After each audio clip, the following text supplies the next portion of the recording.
In today's video, we are going to discuss about some of the important questions of BSOG 171 Indian Society Images and Realities. The first question is, how was Indian civilization seen through the cultural essence approach?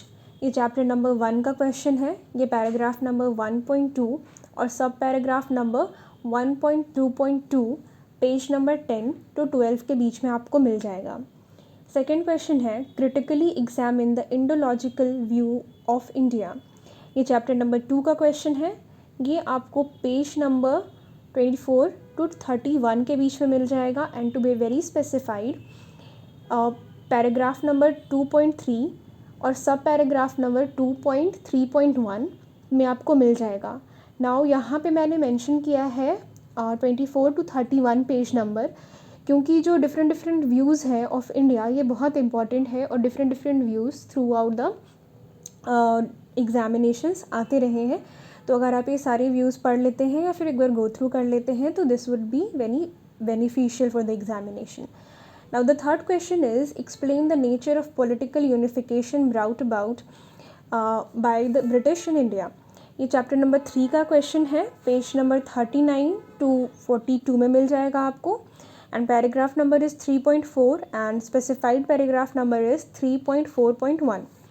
Next question is, discuss the Indian village as an economic unit. ये chapter number 4 का question है और ये आपको paragraph number 4.4 में मिल जाएगा और इसका पेज नंबर 55 है.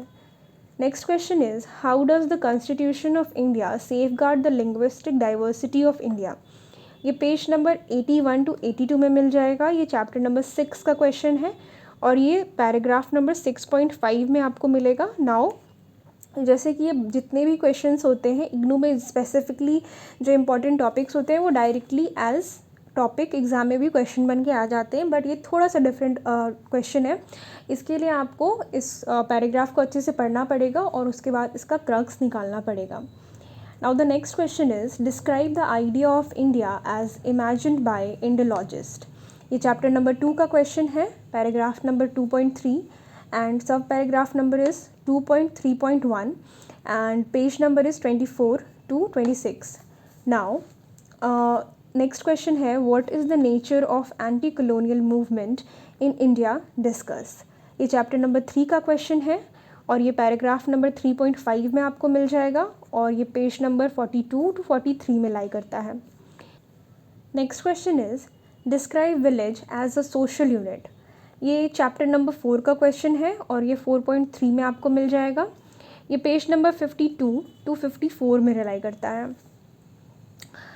Explain the nature of rural urban continuum in India.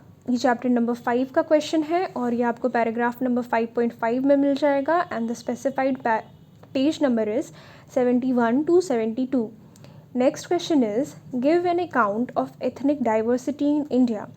ये पेज नंबर 105 to 107 में मिल जाएगा और ये चैप्टर नंबर 8 का क्वेश्चन है और इसका जो पैराग्राफ नंबर है ये 8.3 है. अब ये जो एथनिक डाइवर्सिटी वाला क्वेश्चन है 8.3, ये बहुत इंपॉर्टेंट है. Try to read this question very carefully. Now next question is, analyse the relation between caste and class. 7.4 which means chapter 7 and page number is 98 to 99. Describe major aspects of North Indian kinship system. ये chapter number 10 का question है.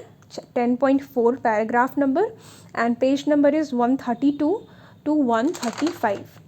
Now the next question is, give an account of India in terms of its geography.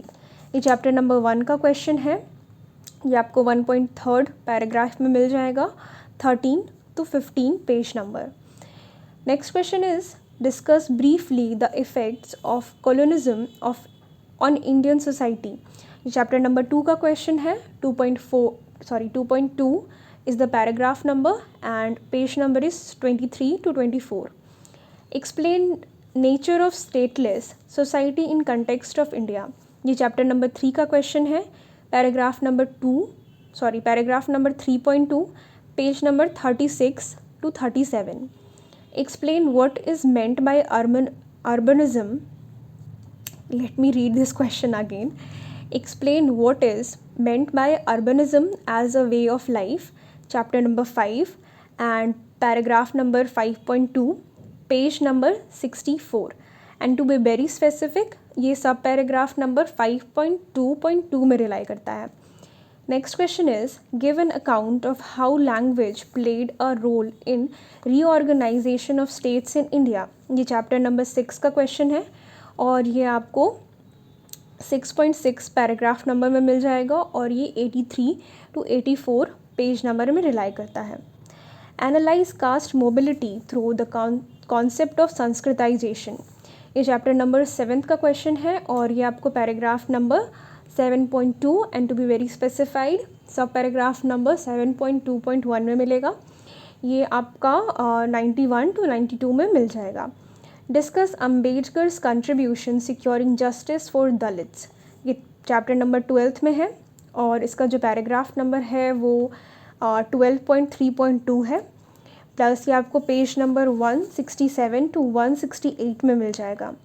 Explain the cultural communication approach to the study of India. ये chapter number 1 का question है और ये आपको 1.2 में मिल जाएगा पैराग्राफ नंबर, प्लस ये 1.2.3 में मिलेगा.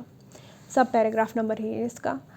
Next question is discuss the colonist view of Indian society. ये चैप्टर नंबर 2 का क्वेश्चन है और ये आपको 2.3.2 में मिलेगा, page number 27 to 29. Now the next question is, give an account of the economic relation between village and the outside world. ये chapter number 4 का क्वेश्चन है और ये आपको paragraph number 4.1 and sub paragraph number 4.4.1 page number 55 to 57 में मिल जाएगा. Why did the British introduce English language in India? Explain. Chapter number 6. 6.4 is the paragraph number and page number is 79 to 80. Write briefly social classes in rural India. Chapter number 7, paragraph number 7.3.3 and page number 94 to 96. Difference between majority and minority. इसके लिए आपको ये topic पूरा पढ़ना पड़ेगा और उसके बाद अपना एक आप डिफरेंस फॉर्म कर सकते हैं और you can simply Google it. And अगर आप इसको पढ़ना चाहते हैं तो ये आपको बुक के पेज नंबर 106 to 107 में मिल जाएगा and paragraph number is 8.3.5. Now some of the last questions are discuss the let me read it again. Discuss the relevance of structural and cultural perspective of to understand Indian society. ये chapter number 1 का question है, paragraph number 1.4, page number 15 to 17. Examine the problems and challenges of urban India. ये आपको page number 58 to 59 में मिल जाएगा और ये चैप्टर नंबर 4 का क्वेश्चन है और ये 4.5 पैराग्राफ में आपको मिल जाएगा. Discuss major aspects of South Indian kinship system. ये चैप्टर नंबर 10 का क्वेश्चन है और ये आपको 135 to 139 में मिल जाएगा. Now this is very long page number given by me, but the thing is कि आपको इसको शॉर्ट करके लिखना पड़ेगा because there are so many points which are important. इसके अलावा भी कुछ इम्पॉर्टेंट टॉपिक्स हैं, like there are some topics to define, for example Pandita Ramabai, zamindari system and the other things. इसके अलावा एक और क्वेश्चन है, what are the 2 forms of state that emerged in ancient India. तो ये जो पूरा ओवरव्यू है थ्रू क्वेश्चंस इस बुक का, ये काफ़ी इम्पॉर्टेंट है. अगर आप इतना पढ़ लेते हो तो आपको आराम से पूरे बुक का एक समरी मिल जाएगा और आप अपने एग्ज़ाम में अच्छे नंबर स्कोर कर सकते हैं. Now this book holds 12 unit. इस बुक में 12 यूनिट हैं, लेकिन अगर आप देखोगे तो पास्ट जो प्रीवियस एग्जामिनेशंस हुए हैं उसमें से 9th चैप्टर और 11th चैप्टर से कोई भी क्वेश्चन नहीं आया है. एंड इग्नू की ये आदत है कि वो हमेशा जो स्टार्टिंग के यूनिट्स होते हैं उससे ज़्यादा क्वेश्चंस देते हैं. तो try to read all of the first 4 to 5 units thoroughly.